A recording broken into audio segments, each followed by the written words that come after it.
morning. Good morning. Another day of upliftment, and you create your own excitement. So I'll say excitement too. It's still in the midst of COVID. The armies have retreated.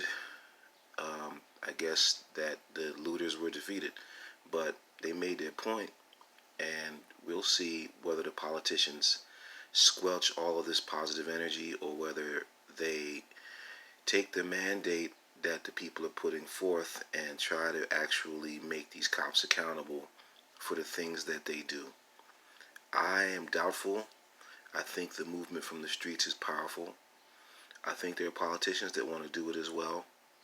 But I think the entrenched interest at the top and the police unions, etc., will do everything in their power to thwart that movement. So we will see. All we may get out of this is Joe Biden as president versus Trump, which is an improvement, even though it's still not good, but it's an improvement. Biden is a liberal racist, so I guess it's better to be stabbed than to be shot. It's really a rock and a hard place conundrum, but I mean, me personally, I'm gonna probably write someone in. I can't, in good conscience, vote for Joe Biden because I feel that one, he's contributed, like Bill Clinton did, to a lot of African American misery when it comes to criminal justice issues. I feel that he has been on the side of the police and of law enforcement, and the myth of the super predators and everything. He was right around in the midst of supporting that and writing law which legislated designating groups of black kids as that. So that's not cool. But he's a liberal. He'll say the right things on social issues. He's not going to pack the court with judges as bad as Donald Trump will. So you guys vote for him, man. I'll support that. You know what I'm saying? Me, I'm just going to, my mother used to write Mickey Mouse. I might write Donald Duck. Maybe I'll write Dragon Ball. We'll see. But it's all good. In any case, let's get on to something else. De La Soul is from the soul. Love those guys. 3 Feet High and Rising. The origin of the Daisy Age and being different. The Jungle Brothers began the concept. The fathers of the native tongues is the Jungle Brothers. But immediately after them came De La Soul.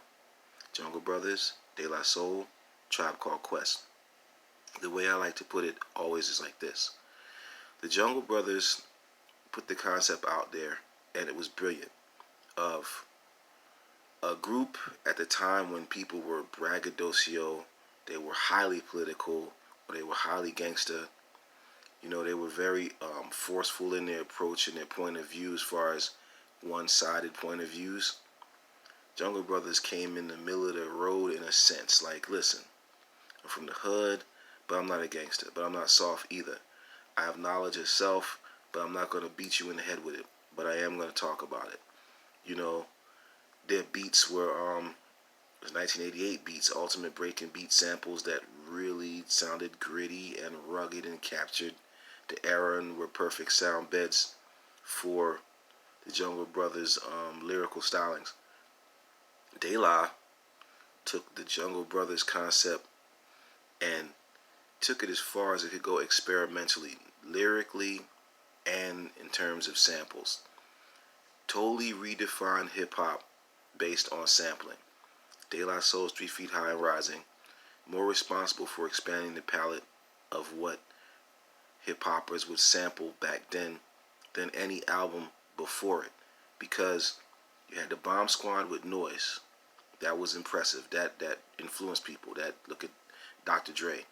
The whole NWA and Ice Cube, like, that's Bomb Squad. Marley the Inventor. Eric Sermon, Parrish Smith with their funk sound, like, and the sampling of stuff like Aretha Franklin's Rocksteady. That you had people doing out more than James Brown, basically. Marley was the king of James Brown. Marley Marl was the king. But you had people doing more than James Brown. But 1987, 1988, it still was primarily James Brown samples people were using because James Brown was the party.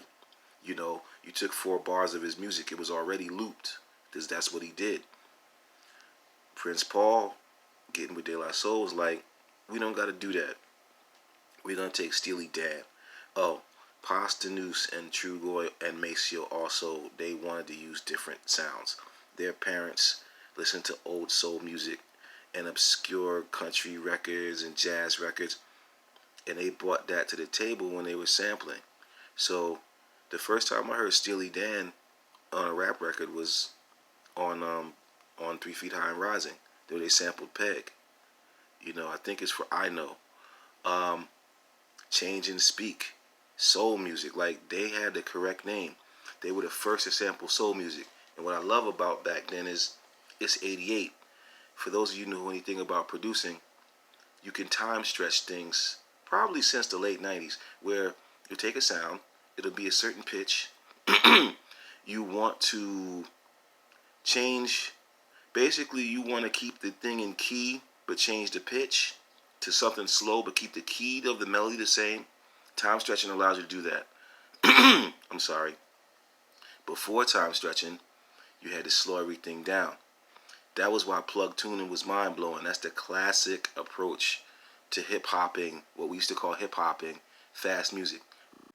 Yeah, like I was saying a little while ago, before time stretching, you had to slow music down to match the pitch of your beats at a hip hop speed. We called it hip hopping everything.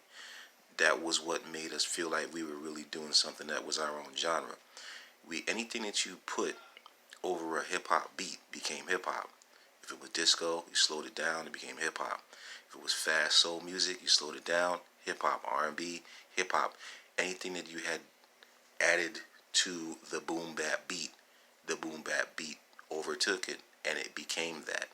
So when De La Soul released Plug Tuning and you heard that, that was the first time you heard one really that I can remember. Someone else could correct me if I'm wrong, but that's the first time I remember hearing soul music used like that on a hip hop beat. And they slowed it down so much because that was the only way they could make it match the tempo of the drums. And it was mind blowing. To this day, even in the era of, that was the golden age. I mentioned a few people in the other segment, the EPMDs and the Bomb Squads of the world, and Dre, who was a Bomb Squad copier at the time, Marley. That was pound for pound the most futuristic beat of the 80s. Plug tuning was, because no one had a concept for that. You didn't really have a concept for PE's noise either, but no one had a concept for taking an old soul music classic that really, I call it a classic because from the classic era, but it's obscure. I didn't never hear the song. My parents loved soul music. I never heard it. Slowed it down like that and made it what the kids would call a bop. Like, yo, plug tuning was ridiculous. Then you had Potholes in My Lawn, same thing. Like, I mean, not that it's soul music, but just their eclecticness. Who knows what that is? I mean, I think it's Parliament or something, but farm sound and music, and they made it knock with the drums, and then the chorus is yodeling. Like, who does that? Who does that? The Mad Lads, I think that was the sample that Change and Speak came from. You know, Transmitting live from Mars. Quelle heure est-il? C'est l'heure de déjeuner. And then put a badass beat over top of it. And just had you staring at your cassette tape for a minute like, what planet am I on? Yo, they were so futuristic for 1988. It was just insane. It wasn't even really fair. There was nobody doing what they were doing. They definitely had their own, had their own lane. So, they were called De La Soul for a reason. They embraced soul music. They basically introduced soul music to hip hop and showed that it could be used in a viable form for beats. And on top of that, they added 70s rock. They added, other crazy samples. Just vocal samples. They invented skits. They had they had a thing where I wish my brother George was here. He's better at this stuff. Blood sucking freaks, just like your mama. Like just stupid skits for no reason. No one had done a skit before them. It didn't even exist as a hip hop concept. Those guys were crazy. We didn't even get to the rhymes. Pasanus and Trugoy are two of the greatest abstract rhymers to ever pick up the mic, especially on that first album. The first album set the bar so high, they've had a long storied career. The first album is their best album. That's the album that they were destroying so many barriers and concepts that they set the bar too high almost for themselves. You know, there are rhymes on there they saying that still go over your head right now. You know, so awesome, so intelligent, so many different styles. You know, you could tell they were influenced by Kool Keith. You could tell they definitely listened to KRS-One.